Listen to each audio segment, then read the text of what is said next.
存在的目的，原住民、少数民族存在这个社会上的目的之一，也是这件事情，就是要促成世界和平这样。对啊，因为我的大前提就是文化是人类共有的东西啊，所以就是站在这个前提下，做什么事都是一个世界和平啊。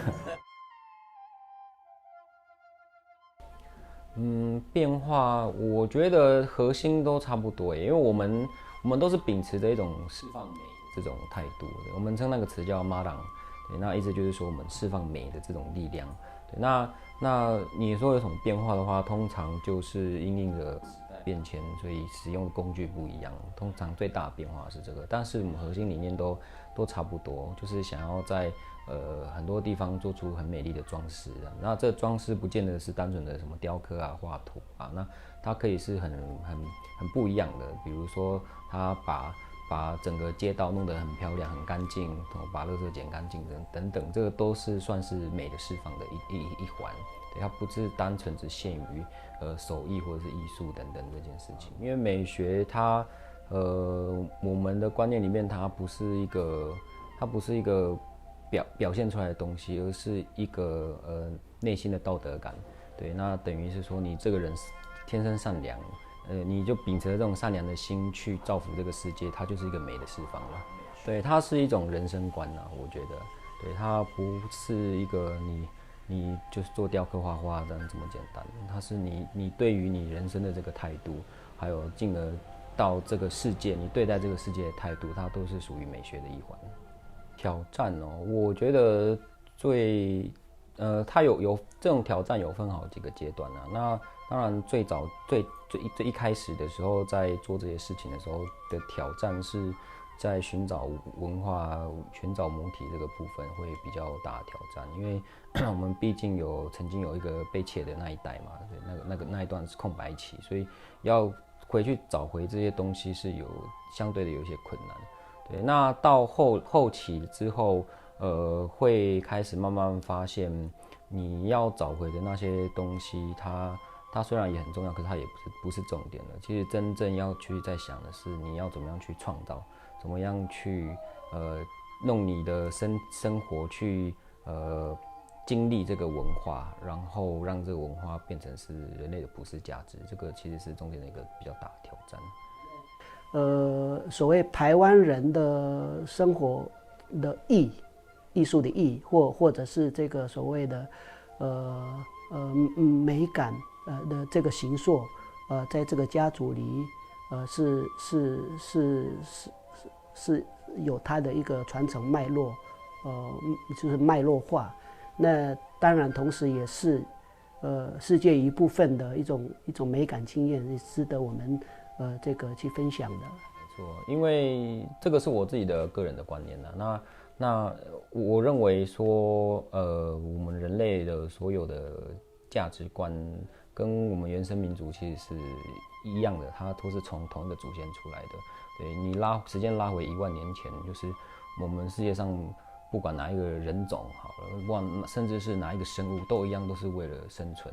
为了要在这个世界上活下去而去做出很多的努力嘛。所以从那时候开始，就有很多的对世界的态度其实是共同的。对，只是随着时代变迁，经历了工业化、资讯化等等的这样文明的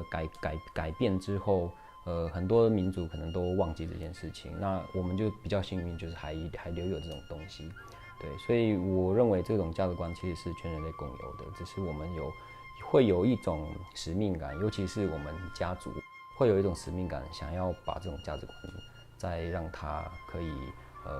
重新再流传这样子。我自己那时候也是我个人的观念啦，就比较没有种族之分啦，对，所以就是人，对，我觉得甚至我其实也在努力把我自己拉到古代的这种生命观，因为古代人的生命观是比较接近种族的区分是人跟动物还有世界这3种而已。对，那我们跟其他的东西，别的种族指的是鹿或者是山猪或者是小鸟或者鱼这样子，这个才叫做别的种族。对，那我们要怎么学会跟他们相处？那人就是人，就是共同的一个族群这样子。对。那个过程常会就是这样的。那个回到那个生命的养成，就回到大自然。其实我们包括我的侄儿，他的创作脉络，其实一直在回到那个自然的系统里面，在寻找我们跟自然之间的那个关系是永续的那个建构的那个关系，所以那个就很重要。我们还很小的时候，父母亲就是在那个自然中让我们去培育我们怎么样去看天、看山、看土地、看这个去感受这个温度、石头的温度、树木的这个纹路，这些都是他们的那个教育系统的一环，那也是在生命形塑过程的一个很重要的一个养分。在我们家族里面很强调创造这件事情，那创造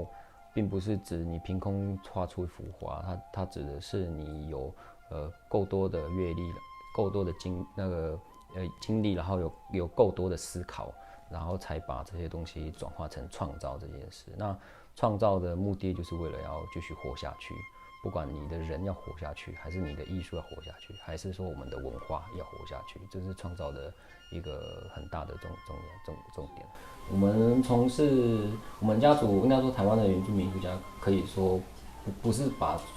艺术创作这件事情只是拿来在什么发扬文化或者传承家族的命脉等等。我们其实最大的一个目标，最主要的目标是想要让这个东西变成大家的东西。对，因为我们自己当然私心就会认为这些东西是好的，比如美的释放，我会觉得它是一个善良的事情。那要是这些事情是人人共有，人人都有这个想法的话，那世界就变成就世界和平了。对啊，所以这是我们的一个目标。那当然，这个是一个很像是一个什么宏伟大计划，我们也没有努力要去什么朝这个计划走，这是一种默默的一种有点柔性的力量，就是大家看到我们的创作，听了无的音乐等等的，就会慢慢的会有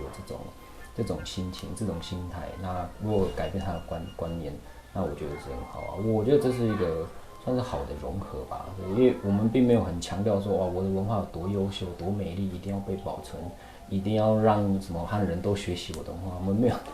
不是这样讲的，而是说我们有一些很美丽的东西，你们以前也有，但是你们忘记，你们要不要看看？我们是这种态度在讲我们的文化。所以你要说我们是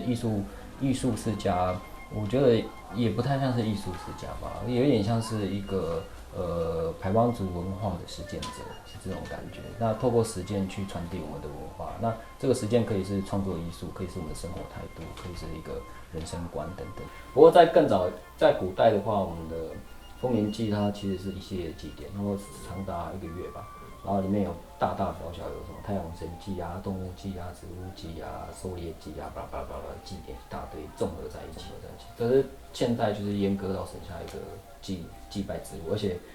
那个墓地也变了，它变成在丰收。可是古代是感恩，它的重点不一样，因为你把那些植物、动物都他们供养你一整年了，你杀了那些动物，然后砍了那些植物，然后你还在丰年祭当高举着他们是炫耀自己的战利品，你不觉得有点残忍吗？就是对人、对生物、对这个世界来说，家族团结家族团结，对啊，家族。我们家族，我自己观察是部落里面少数还保有比较传统的凝聚力的这种，对，还有其他家族也有，不过大部分的家族也慢慢的汉化了，就是比较越来越分裂成小家庭形式，就一家4口、2家4口，然后但是我们家族还是有那种习惯，就是家里有什么事情发生了，丧事、喜事，还有或者是要集体要去干嘛，会号召，然后大家就有空的人就聚在一起，然后就过去这样子。对，还有这种传统的习惯，所以无形之中比较就团结力量大了，就我们家族力量比较大一点。